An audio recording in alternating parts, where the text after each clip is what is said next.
Joktan, Meda, Midian, Ishbak, and Shua. Joktan was the father of Sheba and Dedan. The descendants of Dedan were the Asherites and the Lehites and the Lemites.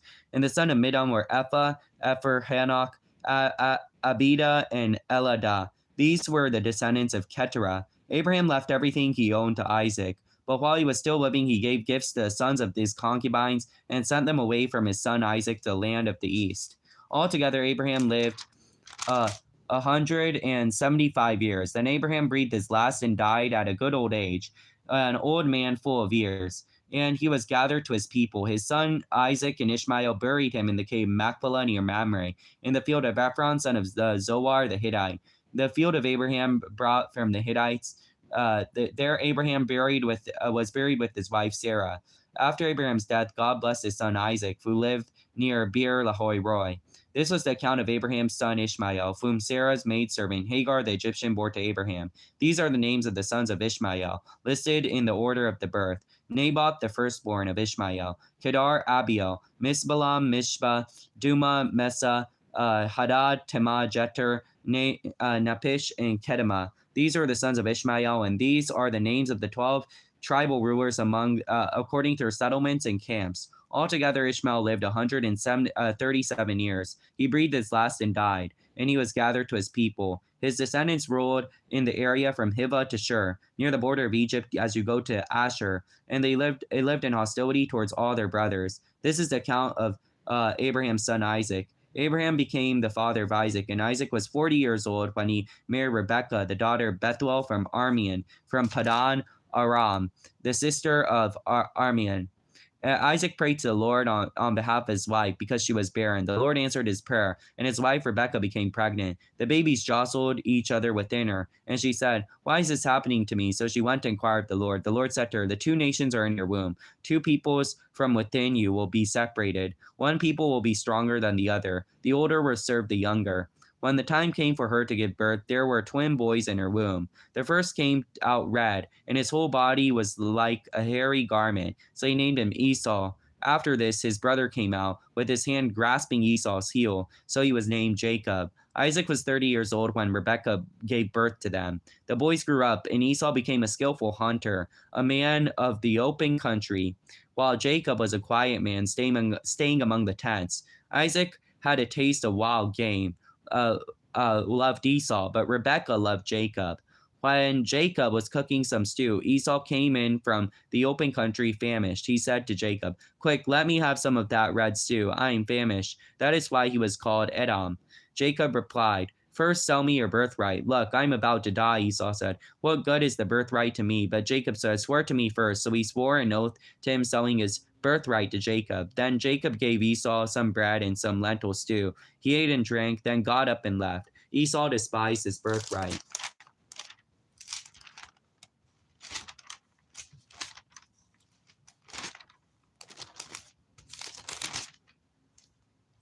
Abraham アブラハムはもう一人の妻をめとった。その名は、ケトラといった。彼女には、ジムダン、ヨクシャン、メラン、ミリアン、イシュバク、シャファを生んだ。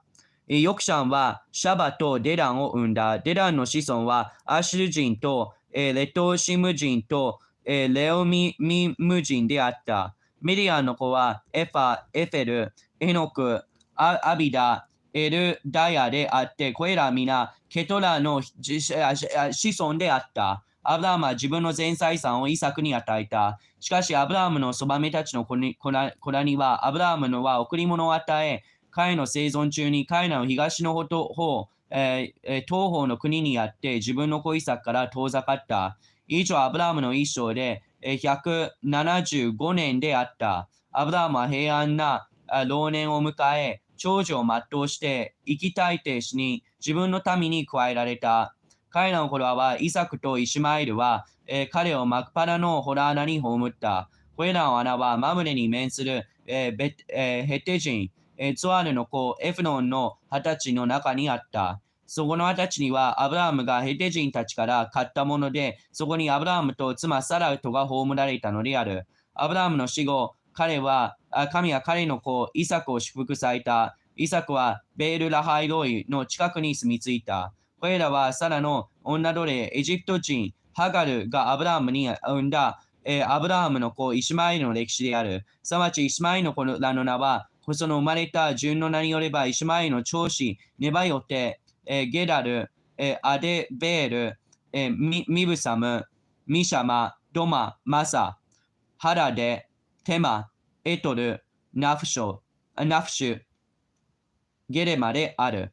これらがイシュマエルの子孫で、それらは彼らの村落と宿営につけられたなりあって、12人のそれぞれの氏族の長である。以上はイシュマエルの生涯で137年であった。彼は生きたい手にそのために加えられた。イシュマエルの子孫は、ハビラからエジプトに近いアシュルへの道にあるシュルに渡って住み着き、それぞれ自分のすべての兄弟たちに敵対して住んだ。これらはアブラハムの子イサクの歴史である。アブラハムはイサクを産んだ。イサクがパランアラムのアラム人ベトエルの娘で、アラム人ラバンの妹であるリベカを妻にめとった時は40歳であった。イサクは自分の妻のために主に祈願した。彼女が不妊の女であったからである。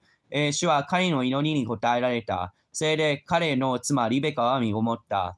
子供たちが彼女の腹の中にぶつかり合うようになったとき、彼女はこんなことでは一体どういうことになるのでしょう。私はと言った。そこで主の御心を求めに行った。すると主は彼女に仰せられた。二つの国があなたの体内にあり、二つの国民があなたから分かれる。一つの国民は他の国民より強く、兄が弟に仕える。出産の時が満ちると、見よ、双子が体内にいた。最初に出てきた子は赤くて、全身、下衣のようであった。その子をエサオと名付けた。その後で弟が出てきた。その手はエサオのかかとを掴んでいた。それでその子をヤコブと名付けた。イサクは彼らを産んだ時60歳であった。その子供たちが成長した時、エサオは巧みな漁師の一人となり、ヤコブは穏やかな人となり、天幕に住んでいた。イサクはエサを愛していた。それは彼が漁の獲物を好んでいたからである。リベカはヤコブを愛していた。さて、ヤコブは煮物を煮ているとき、エサウが植えつかれて野から帰ってきた。エサウはヤコブに言った。どうか、その赤いのを、そこの赤いものを私に食べさせてくれ。私は植えつかれているのだから。せゆえ、彼らはエラムと呼ばれた。するとヤコブは今すぐあなたの長子の権利を私に売りなさいと言った。エサウは見てくれ。死にそうなのだ。長子の権利など、今の私に何になろうと言った。セリヤコブはまず私に誓いなさいと言ったので、エサはヤコブに誓った。そして彼の長子の権威をヤコブに売った。ヤコブはエサにパンとレンズ豆の煮物を与えたので、エサは食べたり飲んだりして立ち去った。こうしてエサは長子の権利を軽蔑したのである。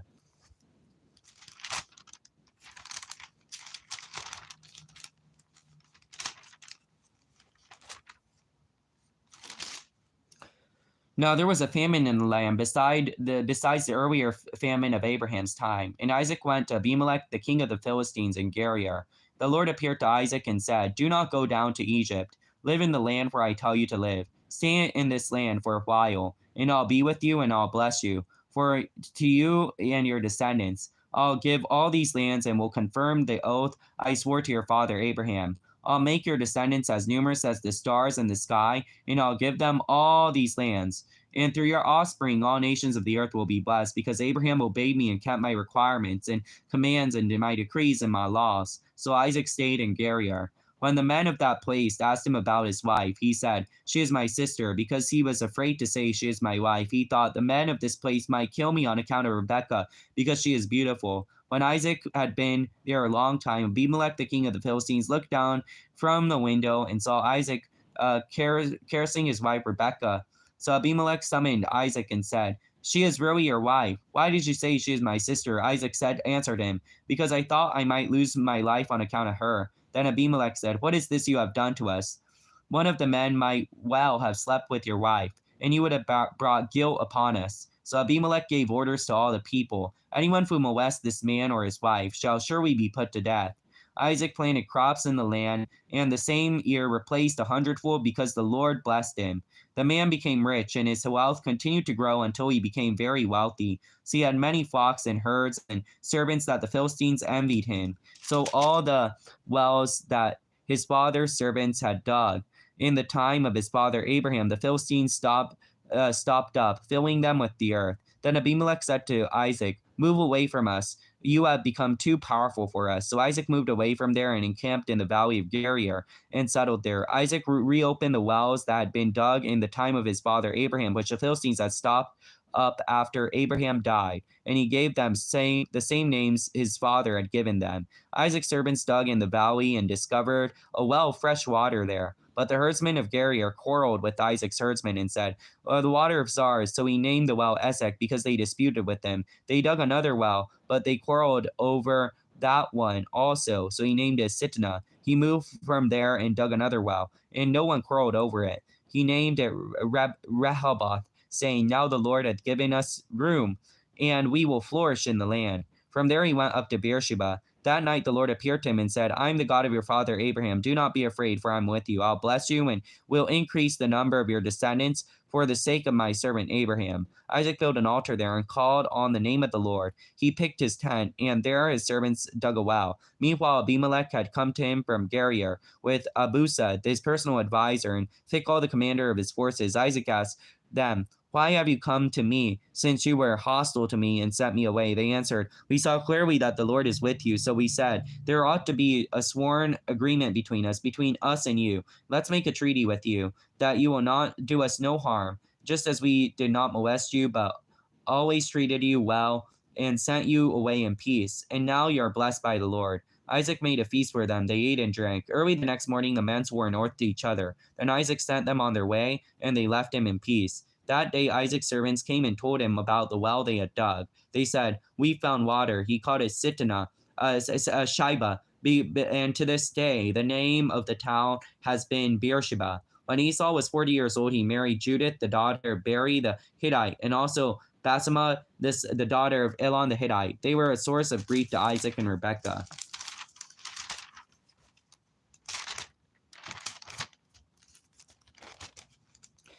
さて、アブラハムの時代にあった先の飢饉とは別に、この国にまた飢饉があった。それでイサクと、ゲラルのペリシテ人の王アビマレクのところへ行った。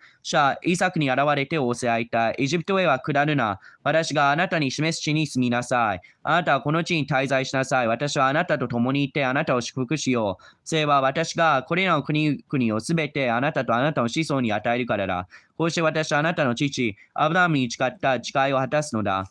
そして私はあなたの子孫を空の星のように増し加え、あなたの子孫にこれらの国々を皆与えよう。こうして地のすべての国々があなたの子孫によって祝福される。これはアブラハムが私の声に聞き従い、私の戒めと命令と掟と教えを守ったからである。イサクはゲラルに住んでいるとき、その土地の人々が彼の妻のことを尋ねた。すると彼は、あれは私の妻ですというのを恐れて、あれは私の妹ですと答えた。リベカが美しかったので、リベカのことで、この土地の人々が自分を殺してはならない、殺しはしないからと思ったからである。イサクがそこに滞在してかなり経ったある日、ペリシテ人の王アビマレクが窓から見下ろしていると、なんとイサクがその妻リベカと愛撫しているのが見えた。それでアビマレクはイサクを呼び寄せていった。確かにあの女はあなたの妻だ。なぜあなたは彼は私の妹ですと言ったのだ。それでイサクは彼女のことで殺されはしないかと思ったからですと答えた。アビマレクは言った。なんといいことをしてくれたのだ。もう少しで民の一人があなたの妻と寝て、あなたは我々に罪を負わせるところだった。そこでアビマレクはすべての民に命じていった。この人とこの人の妻に触れる者は必ず殺される。イサクはその地に種をまき、その年に100倍の収穫を得た。主が彼を祝福してくださったのである。こうしてその人は富ますます栄えて非常に裕福になった。彼が羊や群れや牛の群れ、そこに多くのしもべたちを持つようになったので、ペリシテ人は彼を妬んだ。そこで、ペリシテ人はイサクの父アブラハムの時代に父のしもべたちが掘ったすべての井戸に土を満たしてこれを塞いだ。こうしてアビマレクはイサクに言った。あなたは我々よりはるかに強くなったから我々とのところから出て行ってくれ。イサクはそこを去ってゲラルの谷間に天幕を張りそこに住んだ。イサクは彼の父アブラハムの時代に掘ってあった井戸、再び掘った。それらはペリシテ人がアブラハムの死後、塞いでいたものである。イサクは父がそれらに告げていた名と同じ名をそれにつけた。イサクのしもべたちが谷間を掘っているとき、そこに湧き水の出る井戸を見つけた。ところがゲラルの羊飼いたちは、この水は我々のものだと言って、イサクの羊飼いたちと争った。それでイサクはその井戸の名をエセクと呼んだ。それらは彼らがエサウと争ったからである。しもべたちはもう一つの井戸を掘った。ところがそれについても彼らが争ったので、その名を、シテナと呼んだ。イサクはそこから移って他の井戸を掘った。その井戸については争いがなかったので、その名をレホレと呼んだ。そして彼は言った。今や主は私たちに広いところを与えて、私たちがこの土地を増えるようにしてくださった。彼はそこからベールシバに登った。主はその夜、彼に現れておさいた。私はあなたの父アブラハムの神である。恐れてはならない。私があなたと共にいる。私はあなたを祝福し、あなたの子孫を増し加えよう。私のしもべアブラハムのゆえに、イサクはそこに祭壇を築き、主の皆によって祈った。彼はそこに天幕を張り、イサクのしもべらはそこに井戸を掘った。その頃、アビマレクは友人のアフゼラのとその証人ピコルとゲアルからイサクのところにやってきた。イサクは彼らに言った。なぜあなた方は私のところに来たのですか？あなた方は私を憎んで、あなた方のところから私を追い出したのに。それで彼らは言った。私たちは主があなたと共におられることをはっきり見たのです。それで私たちは申し出ます。どうか私たちの間、すなわち私たちとあなたとの間の誓いを立たせてください。あなたと契約を結びたいのです。それは私たちがあなたに照らしをせず、ただあなたに良いことだけをして、平和のうちにあなたを送り出したように、あなたも私に害を加えないということです。あなたは今、主に祝福されています。そこでイサクは彼らのために宴会を催し、彼らは飲んだり食べたりした。翌朝早く彼ら互いに契約を結んだ。イサクは彼らを送り出し、彼らは平和のうちに彼のところから去っていった。ちょうどその日、イサクのしもべたちが帰ってきて、彼らが掘り当てた井戸のことについて彼に告げていった。私どもは水を見つけました。そこで彼はその井戸を、ジブアと呼んだ。せゆえ、その町の名は今日に至るまでベールシバという。イサクは40歳になってヘテ人、ベーリの娘、エフデイとヘテ人のエロンの娘、ハデマテと妻にめとった。彼女はイサクとリベカにとって悩みの種となった。When Isaac was old and his eyes were so weak that he could no longer see, he called for Esau, his older son, and said to him, My son, here I am, he answered. Isaac said, I am now an old man, and I don't know the day of my death. Now then, get your weapons, your quiver, and your bow, and go out in country to hunt some wild game for me. Prepare me the kind of tasty food I like, and bring it to me to eat, so that I may give you my blessing before I die. Now Rebekah was listening as Isaac spoke to his son Esau. When Esau left for the open country to hunt game and to bring it back, Rebekah said to her son Jacob, I overheard your father say to your brother Esau, Bring me some game and prepare some tasty food to eat, so that I may give you my blessing in the presence of the Lord before I die. Now listen, my son, and do what I tell you. Go out to the flock and bring me two choice young goats, so I can prepare some tasty food for your father, just the way he likes it. Then take it to your father to eat, so that he may give you his blessing before he dies. Jacob said to Rebekah his mother, But my brother Esau is a hairy man, and I am a man with smooth skin. What if my father touches me? I would appear to be tricking him, and would bring down a curse on myself rather than a blessing. His mother said to him, My son, let the curse fall on me. Just do what I say, and get them for me.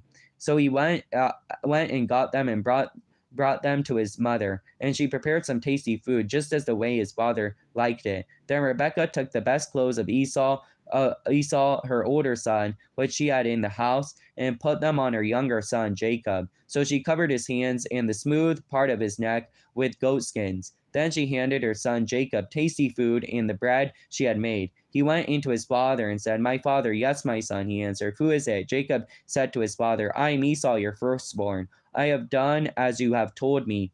Please sit up and eat some of my game, so that you may give me your blessing. Isaac asked his son, How did you find it so quickly, my son? The Lord God gave me success, he replied. Then Isaac said to Jacob, Come near so I can touch you, my son, to know whether you really are my son Esau or not. Jacob went close to his father Isaac, who touched him and said, The voice is the voice of Jacob, but the hands are the hands of Esau. He did not recognize him, for his hands were hairy, like those of his brother Esau, so he blessed him. Are you really my son Esau? He asked. I am, he replied. Then he said, My son, bring me some of your game to eat, so that I may give you my blessing. Jacob brought it to him, and he ate. And he brought some wine and drank. Then his father Isaac said to him, Come here, my son, and kiss me. So he went and kissed him. When Isaac caught the smell of his clothes, he blessed him and said, Oh, the smell of my son is like the smell of the field that the Lord has blessed. May God give you heaven's dew and of earth's richness and the abundance of grain and new wine. May nations serve you and people bow down to you. Be Lord over your brothers, and may the sons of your mother bow down to you. May those who curse you be cursed, and may those who bless you be blessed. After Isaac finished blessing him, Jacob had scarcely left his father's presence, but his brother Esau came from hunting. He too prepared some tasty food and brought it to his father. Then he said, My father, sit up and eat some game, so that you may give me your blessing. His father Isaac said, Who are you? I am your son, he answered, your firstborn Esau. Isaac trembled violently and said, Who was it then that hunted game and brought it to me? I ate it just before you came, and I blessed him, and indeed he will be blessed. When Esau heard his father's words, he burst out with a loud and bitter cry and said to his father, Bless me too, my father. But he said, Your brother came deceitfully and took your blessing. Esau said, Isn't he rightly named Jacob? He has deceived me 2 times. He took my birthright, and now he has taken my blessing. Then he asked, Haven't you reserved a blessing for me? Isaac said to Esau, I made him lord over you, and I made all his relatives servants, and I've sustained him with grain and new wine. So what can I possibly do for you, my son? Esau said to his father, Do you have only one blessing, my father? Bless me too, father. Then Esau wept out loud. His father Isaac answered him, Your dwelling will be away from earth's richness, away from the dew of heaven above. You will live by the sword, and you will serve your brother. But when you grow restless, you will throw his yoke off from your neck. Esau held a grudge against Jacob because of the blessing his father had given him.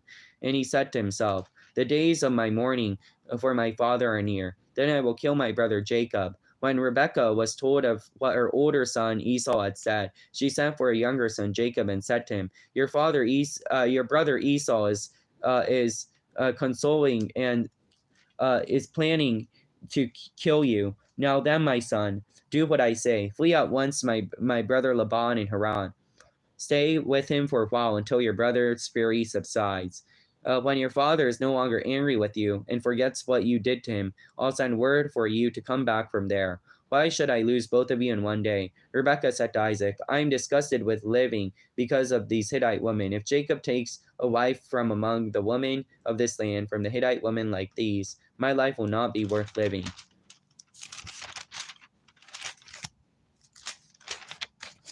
イサクは年を取り、視力が衰ってよく見えなくなったとき、長男のエサウを呼び寄せて、彼に息子よと言った。すると彼は、はい、ここにいますと答えた。イサクは言った。見なさい、私は年取って、いつ死ぬかわからない。だから言って、お前の道具の矢筒と弓を取って野に出て行き、私のために獲物を仕留めてきてくれないか。そして私の好きな美味しい料理を作り、ここに持ってきて私に食べさせておくれ。私が死ぬ前に私自身がお前を祝福できるように。リベカはエサクがその子エサウに話しているのを聞いた。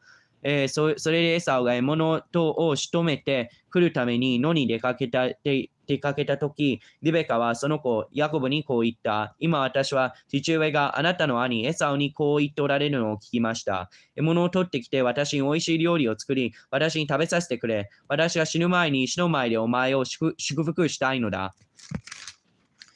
それで今我が子よ。私があなたに命じることをよく聞きなさい。さあ、胸のところに行って、そこから最上の子ヤギ、2頭私のところに取っておいで。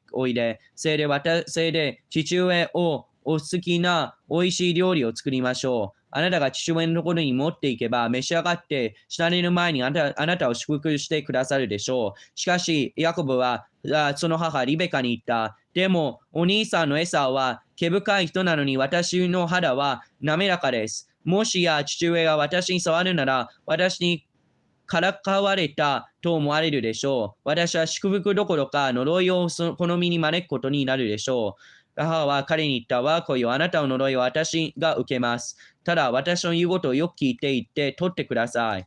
取ってきてきなさい。それでヤコブは言って取って母のところに来た。母は父の好む美味しい料理を、こしらえた。それからリベカは家の中で自分の手元にあった兄エサウの晴れ着を取ってきて、それを弟ヤコブに着せてやり、また子ヤギの毛皮を彼の手と首の滑らかなところにかぶせてやった。そして自分が作った美味しい料理とパンを息子ヤコブの手に渡した。ヤコブは父のところに行き、お父さんと言った。イサクは、おお、我が子よ、誰だね、お前はと尋ねた。ヤコブは父に、私は長男のエサウです。私はあなたに言われた通りにしました。さあ、起きて座り、私の獲物を召し上がってください。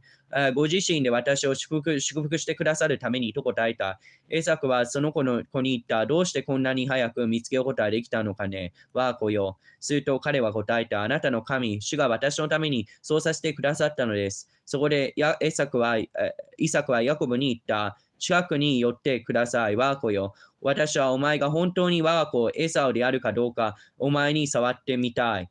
ヤコブが父イサクに近寄ると、イサクは彼に触り、そして言った。声はヤコブの声だが、手はエサウの手だ。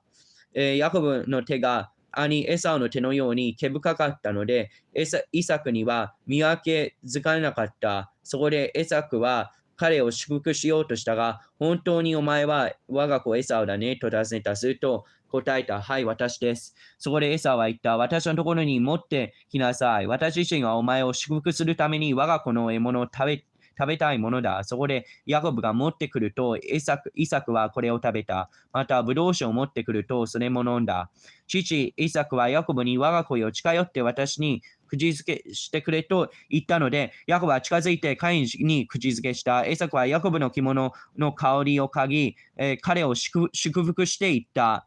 ああ、我が子の香り、主が祝福された野の香りのようだ。天がお前に天の露と地の肥沃、豊かな穀物と新しいブドウ酒をお与えになるように、国々の民はお前に仕え、国民はお前を不死拝み、お前は兄弟たちの主となり、お前の母の子らがお前を不死拝むように、お前を呪う者は呪われ、お前を祝福する者は祝福されるように。イサクがヤコブを祝福し終わり、ヤコブが父イサクの前から出て行くか行かないうちに、兄エサウが寮から帰ってきた。彼をまた美味しい料理をこしらえて父のところに持ってきた。そして父に言った。お父さんは起きて子供の獲物を召し上がることができます。あなたご自身が私を祝福してくださるために。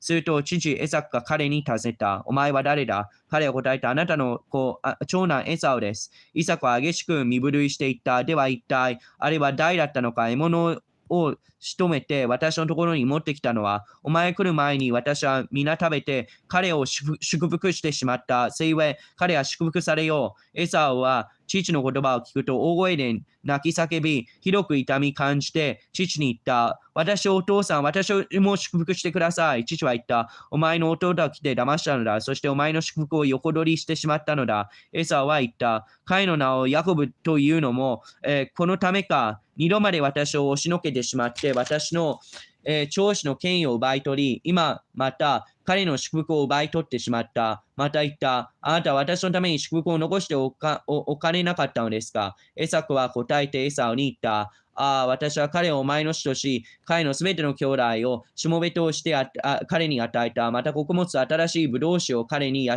うようにした。それで我が子よ、お前のために私は一体何ができましょう？エサウは父に言った。お父さん、祝福は一つしかないのですか？お父さん、私をも祝福してください。エサウは声を上げて泣いた。父エサクは答えて彼に言った。見よ、お前の住むところは地は越えることなく、上から、天の露もない。お前は己の次によって行き、お前の弟に仕えることになる。お前が奮い立つならば、お前は彼の首輝を自分の首から解き捨てるであろう。エサウは父ヤコブが祝福したあの祝福のことでヤコブを恨んだ。それでエサウは心の中で言った。父のもの日も近づいている。その時弟ヤコブを殺してやろう。兄エサウの言ったことがリベカに伝えると、彼女は使いをやり、弟ヤコブを呼び寄せていった。よく聞きなさい。お兄さんのエサウはあなたを殺そうと、鬱憤を払そうとしています。だから我が子よ、今、私の言うことを聞いて、すぐ立ってハランへ私の兄ラバンのところに逃げなさい。お兄さんの憤りが収まるまでしばらくラバンのところにとどまっていなさい。お兄さんの怒りが収まり、あなたがお兄さんにしたことをお兄さんが忘れるようになったとき、私は使いをやり、あなたをそこから呼び戻しましょう。一日のうちにあなたが二人を失うことなど、どうして私にできましょう。リベカ・アイサクに言った。私はヘテ人の娘たちのことで生きているのが嫌になりました。もしヤコブがこの地の娘たちで、このようなヘテ人の娘たちのうちから妻をめとったら、私は何のために生きることになるのでしょう。So Isaac called Jacob and blessed him and commanded him, do not marry the Canaanite woman. God wants to put on Aram, the house of your mother's father Bethuel. Take a wife for yourself there, from among the daughters of Laban, your mother's brother. May God Almighty bless you and make you fruitful and increase your numbers until you become a community of peoples. May he give you your descendants the blessing given to Abraham, so that you may take possession of the land where you now live as an alien, the land God gave to Abraham. Then Isaac sent Jacob on his way and went to Padan Aram. Laban, son of Bethuel of the army, and the brother of Rebekah, who was the mother of Jacob and Esau. Now Esau learned that Isaac had blessed Jacob and sent him to Padan Aram to take a wife from there, and that when he blessed him, he commanded him, do not marry a Canaanite woman, and that Jacob obeyed his fathers and mother and had gone to Padan Aram. Esau then realized how displeasing the Canaanite women were to his father Isaac. So he went to Ishmael and married Methuselah, his sister Nebaioth, and daughter of Ishmael, Ishmael, son of Abraham, in addition to the wives he had already had. Jacob left Beersheba and went for Haran. When he reached a certain place, he stopped for the night because the sun had set. Taking one of the stones, he put it under his hand and lay down to sleep. He had a dream in which he saw a stairway resting on earth, with its top reaching to heaven, and the angels of God were ascending and descending on it. There above it stood the Lord, and he said, I am the Lord, the God of your father Abraham, the God of Isaac. I'll give you your descendants and the land on which you are lying. Your descendants will be like the dust of the earth, and you will spread out the west and the east, the north and the south. All the people on the earth will be blessed through you and your offspring. I am with you and will watch over you wherever you go, and I'll bring you back to this land. I will not leave you until I have done what I have promised you. Then Jacob awoke from his sleep, and he thought, surely the Lord is in this place. I was not aware of it. He was afraid and said, how awesome is this place? This is none other than the house of God. This is the gate of heaven. Early the next morning, Jacob took the stone he had placed under his head and set it up as a pillar and poured oil on top of it. He called the place Bethuel, though the city used to be called Luz. Then Jacob made a vow, saying, if God will be with me and will watch over me on this journey I am taking, and will give me food to eat and clothes to wear, so I will return safely to my father's house, then the Lord will be my God. And this stone I have set up as a pillar will be God's house. And all that you give me, I'll give you a tenth. エサがヤコブを呼び寄せて彼を祝福し、そして彼に命じていった。カナンの娘たちの中から妻をめとってはならない。さあ、立ってパダンアラムのお前の母の父ベトエルの家に行き、そこで母の兄ラバンの娘たちの中から妻をめといなさい。性能の神がお前を祝福し、多くの子供を与え、お前を塞いでくださるように、そしてお前が多くの民の集いとなるように、神アブラハムの祝福をお前と共にいるお前の子孫に授け、神がアブラハムに下った地、お前が今起立しているこの地を継がせてくださるように、こうしてイサクはヤコブを送り出した。彼はパダンアラムに行って、ヤコブとエサウの母リベカの兄アラム人のベトエルの子、ラバンのところに行った。エサウはイサクかヤコブを祝福し、彼をパダンアラムに送り出して、そこから妻をめとるように、彼を祝福して彼に命じ、カナンの娘たちから妻をめとってはならないと言ったこと、またヤコブが父と母に言うことに聞き従って、パダンアラムに行ったことに気がついた。エサはまたカナンの娘たちが父イサクの気に入らないのに気づいた。それでイサクはイシマエルのところに行き、今ある妻の他に、アブラハムの子、イシマエルの娘で、ネバヨテの妹、マハラテを妻としてめとった。ヤコブはベールシバに立って、ハランへと旅立った。あるところに着いたとき、ちょうど日が沈んだので、そこで一夜を明かすことにした。彼はそのところの石一つを取り、それを枕にしてその場所で横になった。そのうち彼は夢を見た。身を一つのはしごが地に向けて立たれている。そのだけは手に届き、見よ。神の使いたちがそのはしごを上り下りしている。そして見よ。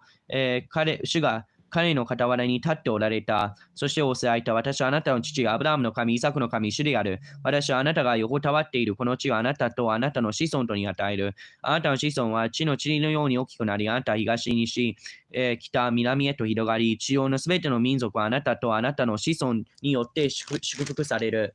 見よ、私はあなたと共にあり、あなたがどこに行ってもあなたを守り、あなたをこの地に連れ戻そう。私はあなたを約束したことを成し遂げるまで、決してあなたを捨てない。ヤコブは眠りから覚めて、誠に主はこのところにおられるのに、私はそれを知らなかったと言った。彼は恐れをのいてまた言った。この場所はなんと恐れ多いことだろう。こここそ神の家に他ならない。ここは天の門だ。翌朝ヤコブは自分が枕にした石を取り、それを石の柱として立て、その上に油を注いだ。そしてその場所の名をベテルと呼んだ。しかしその町の名は以前はルズであった。それからヤコブは誓願を立てていった。神が私と共におられ、私が行くこの旅路を守り、食べるパンと着る着物を賜り、無事に父の家に帰らせてくださり、こうして主が私の神となられるなら、石の柱として建てたこの石は神の家となり、すべてあなたが私に賜るものの10分の1を必ず捧げます。